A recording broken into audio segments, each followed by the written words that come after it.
Telugu capital భక్తి టీవీకి స్వాగతం సుస్వాగతం. నేను శ్రీలక్ష్మిని. ఈరోజు మనతో ఆధ్యాత్మికవేత్త శ్రీ బట్టిప్రోలు విజయలక్ష్మి గారు మనతో ఉన్నారు. విజయలక్ష్మి గారు నమస్కారం అండి. నమస్కారం శ్రీలక్ష్మి గారు. మీరు మాట్లాడుతుంటే ఒక చిన్న మాట చెప్పాలనిపించింది. చెప్పండి. శ్రీ బట్టిప్రోలు విజయలక్ష్మి అన్నారు, అది చాలా కరెక్ట్.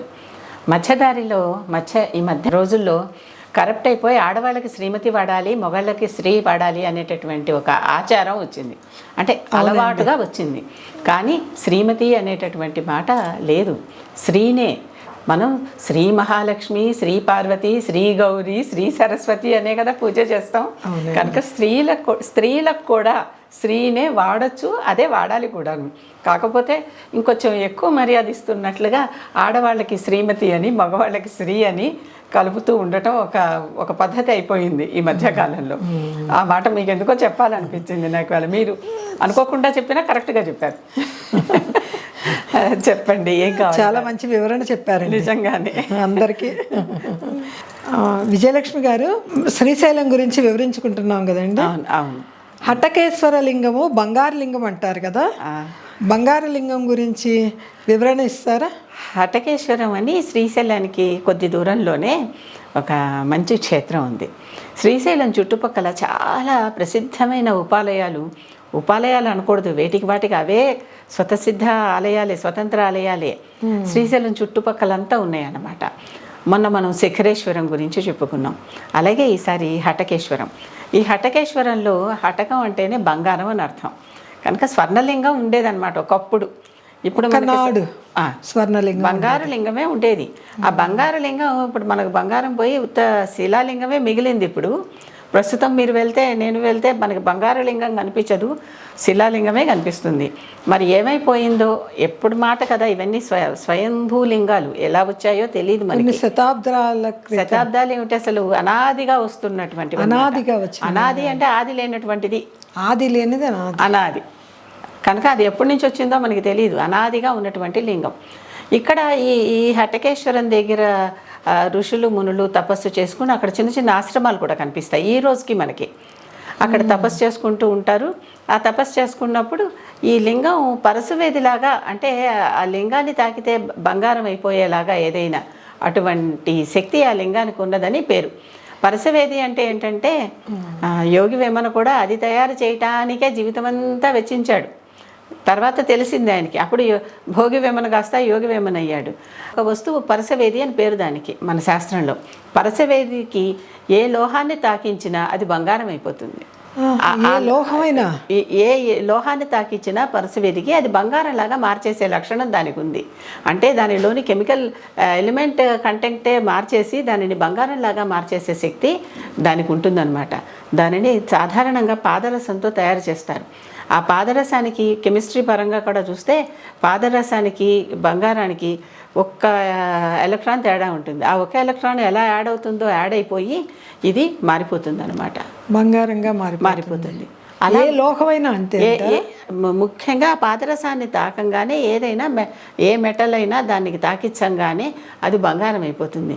అందుకే వాళ్ళకి ఒక రకమైన ప్రత్యేకమైనటువంటి స్వర్ణం తయారు చేసే యోగం వాళ్ళకు ఉంది. స్వర్ణయోగి అని ఇలాంటి పేర్లన్నీ వచ్చి ఉంటాయి. ఈ హటకేశ్వర లింగం అటువంటి ప్రసిద్ధ లింగం ఒకప్పుడు. ఇప్పుడు అటువంటి ప్రత్యేకతలు ఏమీ కనిపించవు మనకి. లింగం దగ్గర ఉన్న ఇంకొక ప్రత్యేకత ఏంటంటే ఆ పక్కనే ఒక వృక్షం ఉందండి, మర్రి చెట్టు ఉంది. దాంట్లో ఆ వృక్షం దగ్గర సంతాన ఫల వృక్షము అని పేరుంది. అంటే ఏంటి, ఆ చెట్టుకి ముడుపులు కడుతూ ఉంటారు అందరూ. ముడుపు అంటే మనం మామూలుగా ఒక బట్టలో కొబ్బరికాయ అవన్నీ పట్టి కడతాం కదా, ఆ ముడుపుని తీసుకొచ్చి ముందర ఈ హటకేశ్వర లింగం దగ్గర పూజ చేసి అక్కడ తీసుకువెళ్ళి ఆ చెట్టుకు కడితే సంతానం లేని వాళ్ళకి సంతానం కలుగుతుంది అనేది ఒక నమ్మకం. నేను ప్రయత్నించి చూశాను, తప్పకుండా సంతానం కలిగింది. నేను చూసిన 2-3 కేసుల్లో. అంతేకాదు ఎవరికైనా తీసుకెళ్ళి కట్టించినా అయింది, ఎవరి కోసమైనా నేను మొక్కుకొని కట్టినా అయింది. మీరు వేరే వారి కోసం కడితే కూడా జరిగింది. అంత పవర్ఫుల్ అది. అలాగని ఇప్పుడు ప్రతి వాళ్ళకి ఫెర్టిలిటీ సెంటర్లు ఎందుకు, సంతాన ఫలవృక్షానికి లైన్ కట్టేయండి అనొచ్చు కదా. కానీ వాళ్ళకి సంతానం పొందే యోగ్యత ఎంతో కొంత లేకపోతే, అంటే ఉంటే కొంచెం అడ్వాన్స్ చేసి దేవుడు ఇస్తాడు. దేవుడు కృప అదే కదా. కానీ అసలుకే లేనటువంటి వాళ్ళకి ఆ చెట్టు కూడా ఏమీ చేయలేదేమోననేది నేను ప్రాక్టికల్గా భావిస్తున్నా. కానీ ఆ చెట్టు దగ్గర మాత్రం సంతాన ఫలవృక్షం అని ఉంది. నేను చూసిన 5-6 కేసెస్లో అన్ని కేసుల్లోనూ వాళ్ళకి చక్కగా సంతానం కలిగింది. చాలా తమాషాగా వేరే వాళ్ళ తరపున నేను కట్టినప్పటికి కూడా జరిగింది. చాలా అద్భుతం అండి. ఇది నిజంగానే అద్భుతమైన కార్యక్రమం. అది ఎవరైనా ఇలాగా అంటే సంతానం కోసం ఎన్నో రకాల ప్రయత్నాలు చేసేసి దేవుడికే భారం అని అంటారు చూడండి. అలాంటప్పుడు నిజంగా శ్రద్ధగా నమ్మి అక్కడికి వెళ్ళి చేస్తే ఫలించే అవకాశాలు చాలా ఎక్కువ. ఖచ్చితంగా ఫలిస్తుంది అనే వాగ్దానం ఇవ్వడానికి నేను పార్వతీదేవిని కాదు కదా, శివుణ్ణి కాదు కదా, కనుక ఖచ్చితంగా ఫలిస్తుంది. దాదాపుగా ఫలించినటువంటి సందర్భాలు మహిమ మహత్యం ఉండబట్టే కదండి ఆ చెట్టుకి అంత ప్రసిద్ధి చెంది ఉంది. అంతేకాదు ఇదంతా ఈ హటకేశ్వరం అంతా మంచి థిక్ ఫారెస్ట్లో ఉంటుంది. అంత బాగా కీకారణ్యం అన్నమాట. రోడ్లు అవి వేశారు. అక్కడ ఏవో 1-2 షాపులు ఈ ముడుపు సామాన్లు అమ్మేవి, ఎవరైనా లేకుండా వెళ్ళే వాళ్ళు ఉంటారు కదా, ముడుపు సామాన్లు అమ్మేవి అవి అలాంటివి ఉన్నాయి. కానీ అందరూ కూడా వాళ్ళు చెప్పింది ఏంటంటే బాగా పులులు తిరిగే ప్రాంతం కనుక మేము ఇక్కడ పూర్తిగా రోజంతా ఉండవు, కొద్దిపాటి చీకటి పడుతూ ఉంటే వెళ్ళిపోతాం, ఉండం. అలాగే బాగా వెలుగొచ్చి ఎండొచ్చాకే వస్తాం, ముందర రాం అని వాళ్ళు చెప్పారు. కనుక మనం కూడా ఆ మధ్య టైముల్లోనే వెళితే మళ్ళీ మధ్యలో ఎలాగో ప్రతి ఆలయం కాసేపు మూసేస్తారు కదా నైవేద్యం పెట్టాక, అలా మూసేసే కాకుండా కనుక తక్కువ సమయంలోనే అవైలబిలిటీ ఉంది గుడి, అది చూసుకుని ఆ సమయంలో వెళ్ళి చూస్తే, కాకపోతే గుడి తలుపులన్నీ వేసేసిన గ్రిల్ డోర్స్ అవి ఉన్నాయి కనుక చక్కగా శివలింగము దర్శనం అవుతుంది, బయట చెట్టు దర్శనం అవుతుంది. మనం వెళ్ళి చెట్టుకు ముడుపు కట్టుకోవచ్చు, ఇంటి దగ్గర నుంచి ముడుపు తీసుకెళ్తే వాటికేం అడ్డంకులు ఉండవు.